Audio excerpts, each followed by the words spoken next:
Hello friends, welcome to GK's view. So మనం ఈరోజు 22 October 2025 యొక్క నేషనల్ కరెంట్ అఫైర్స్ గురించి తెలుసుకోబోతున్నాం. So coming to the first topic, that is India France naval exercise Varuna 2025 begins in Arabian sea. So ఇక్కడ మనకు వరుణ అనేది important అన్నమాట. Okay, so India and France commenced the 21st edition of naval exercise Varuna in the Arabian see.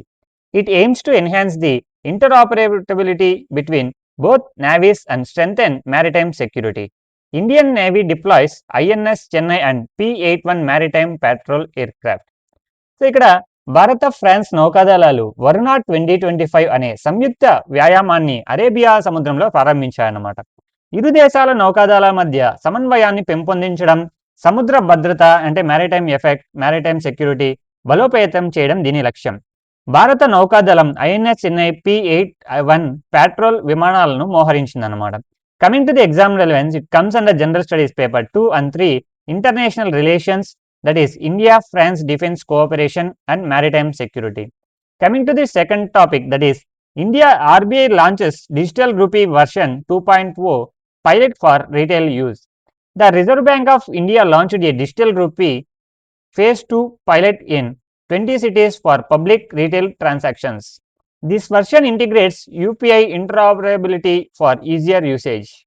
భారత reserve bank RBI digital rupee version 2.0ను ప్రజల కోసం 20 నగరాల్లో ప్రయోగాత్మకంగా ప్రారంభించింది.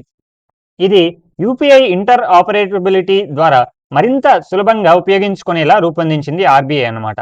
సో ఇది ప్రజలకు చాలా సులభతరంగా చేసేందుకు ఇది ఉపయోగపడుతుంది. Coming to the exam relevance, General Studies Paper 3 Indian Economy, which includes digital currency, fintech and RBI initiatives.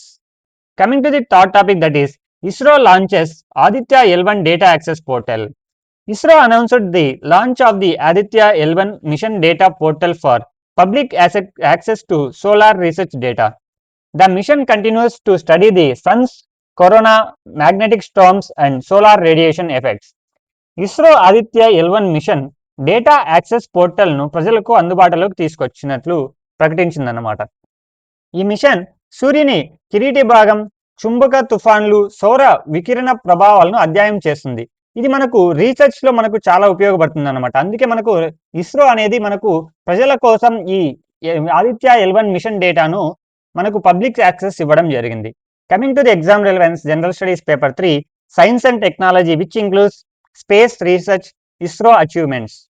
Coming to the fourth topic, that is India's unemployment rate falls to 6.8%. That is PLFS, according to PLFS report 2025. According to periodic labor force survey, that is PLFS 2025 data, India's unemployment rate dropped to 6.8, the lowest in 4 years. Female labor participation increased to 29.6%. So ఇక్కడ మనం చూస్తే ఇక్కడ మనకు labour unemployment rate వచ్చేసి 6.8%కి తగ్గిపోయింది, మరియు female labour participation వచ్చేసి మనకు 29.6 అనేది పెరగడం జరిగిందనమాట. According to periodic labour force survey 2025 దేశంలోని నిరుద్యోగిత రేటు 6.8%కు తగ్గింది. ఇది గత 4 ఏళ్లలో కనిష్టం అన్నమాట. మహిళా కార్మిక భాగస్వామ్యం 29.6%కు పెరిగింది, అంటే ఇక్కడ ఇంక్రీజ్ అయిన అన్నమాట. అన్ఎంప్లాయ్మెంట్ వచ్చేసి మనకు దేశంలో తగ్గింది. Coming to the exam relevance, General Studies Paper 3 Economy and Employment, Labor Reforms and Growth Indicators. Coming to the fifth topic, that is India signs Memorandum of Understanding with Japan for Semiconductor Development. India and Japan signed an MOU for Semiconductor Design and Manufacturing Cooperation under Digital Partnership 2025. It focuses on chip design and research and development and training of engineers. భారతదేశం, Japan కలిసి semiconductor తయారీ మరియు device సహకారం కోసం అవగాహన ఒప్పందం చేసుకున్నాయన్నమాట. So digital partnership 2025 కింద ఈ ప్రాజెక్టు అమలు కానుంది. Coming to the exam relevance, science and technology includes semiconductors, global supply chains and digital cooperation. Coming to the sixth topic, that is environment ministry launches clean Himalayan mission. The ministry of environment launched the clean Himalayan mission 2025 to remove 50,000 tons of plastic waste from Himalayan states by 2030. పర్యావరణ మంత్రిత్వ శాఖ clean Himalayan machine 2025ను ప్రారంభించింది. 2030 నాటికి హిమాలయ రాష్ట్రాల నుండి 50,000 టన్నుల plastic వ్యర్థాలను తొలగించడం దీని లక్ష్యం. Coming to the exam relevance, environment includes solid waste management, climate action. Coming to the seventh topic, that is IMF raises India's GDP growth forecast to 7.4 for 2025 to 2026 year. The International Monetary Fund, that is IMF, raised the India's GDP forecast from 7.0% to 7.4% for the financial year 2025-2026, citing strong domestic demand and exports. అంతర్జాతీయ ద్రవ్య నిధి అంటే IMF భారతదేశ GDP వృద్ధి అంచనాను 7.0% నుంచి 7.4%కి పెంచింది. దేశీయ demand ఎగుమతుల వృద్ధి ఇందుకు ప్రధాన కారణమని పేర్కొందన్నమాట ఐఎంఎఫ్ అనేది.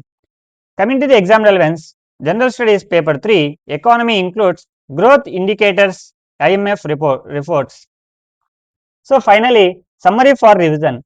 India France naval ties, maritime cooperation, RBI Digital Rupee 2.0, which includes financial innovation, ISRO Aditya L1, which includes space science, PLFS 2025 shows employment data, India-Japan MOU, that is technology partnership, and Clean Himalayan Mission for environment, and IMF forecast for economic growth.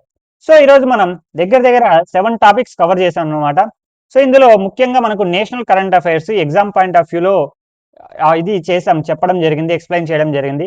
So మీకు నచ్చినట్లయితే like మరియు కామెంట్స్లో తెలియజేయండి. ఏమైనా doubts కానీ ఏమైనా suggestions ఉంటే మనకు కామెంట్స్ రూపంలో తెలియజేయండి. మీ ఫ్రెండ్స్కి షేర్ చేయండి. Hope you understand. Thank you.